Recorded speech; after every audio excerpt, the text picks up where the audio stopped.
Di antara rimbunnya hutan tropis, di tepi sungai, dan di halaman rumah sederhana, berdiri sosok hijau yang sering kita abaikan.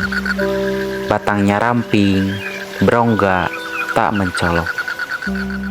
Namun, ia mampu menahan badai, menopang rumah, bahkan menyelamatkan tanah dari kehancuran. Ia bukan sekedar tanaman, ia simbol ketenangan, kekuatan, dan kesederhanaan. Inilah kisah tentang bambu, si raksasa tenang yang menopang kehidupan. Yang menarik, bambu sejatinya bukan pohon seperti yang banyak orang kira. Ia justru bagian dari keluarga besar rumput-rumputan, kelompok tumbuhan yang secara ilmiah disebut Poaceae. Ya, keluarga yang sama dengan padi, jagung, dan ilalang. Bambu hanyalah rumput raksasa, namun kekuatannya melebihi dari kayu. Batangnya berongga tapi lentur, mampu menahan tekanan yang besar tanpa mudah patah. Mungkin disitulah letak keajaibannya yang kuat, tapi tetap bisa menunduk ketika angin datang. Bambu dikenal sebagai salah satu tanaman dengan pertumbuhan tercepat di dunia. Beberapa spesies bisa tumbuh lebih dari 1 meter per hari. Ia menyukai sinar matahari, tapi mampu hidup di tempat yang lembab dan teduh. Akar serabutnya merambat kuat di bawah tanah, mengikat bumi agar tidak longsor, menahan air hujan agar tidak langsung hanyut ke sungai.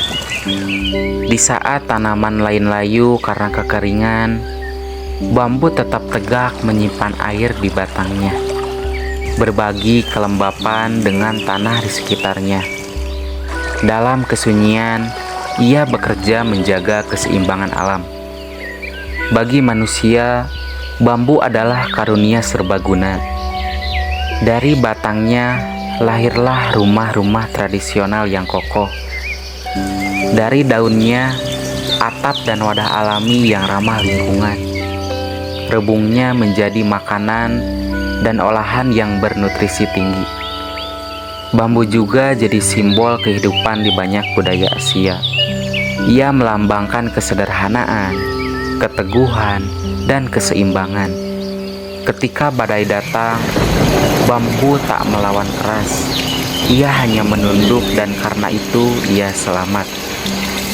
Mungkin bambu sedang mengajarkan kita tentang cara bertahan hidup, bahwa kekuatan sejati kadang datang dari kemampuan untuk lentur.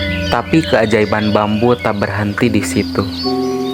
Ia menyerap karbon dioksida lebih banyak dari sebagian besar pohon keras.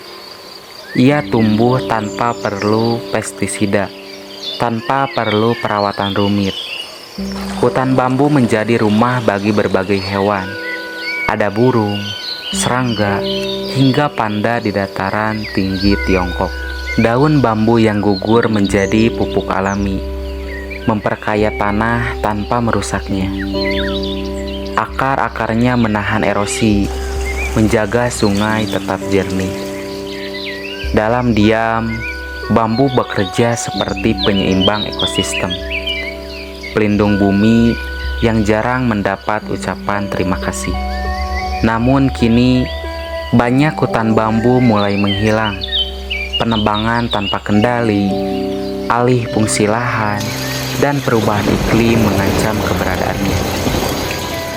Ironis, karena di saat dunia mencari solusi ramah lingkungan, tanaman seperti bambu justru semakin jarang kita tanam. Setiap batang bambu yang hilang adalah kehilangan satu penjaga tanah, satu penghasil oksigen alami, dan satu warisan budaya tak ternilai. Tapi harapan masih ada. Kini banyak komunitas mulai menanam bambu kembali di lereng, di bantaran sungai, menjadikannya bagian dari proyek penghijauan dan solusi hijau masa depan. Bambu tumbuh cepat, tahan lama, bisa dipanen tanpa menebang akarnya. Jika kamu menemukan bambu di tepi jalan, ingatlah, itulah salah satu penjaga bumi yang paling tenang. Dan kalau kisah ini menginspirasi kamu, jangan lupa subscribe dan dukung kami di Pelora Script. Karena di balik setiap tumbuhan, ada kisah besar yang menunggu untuk diceritakan.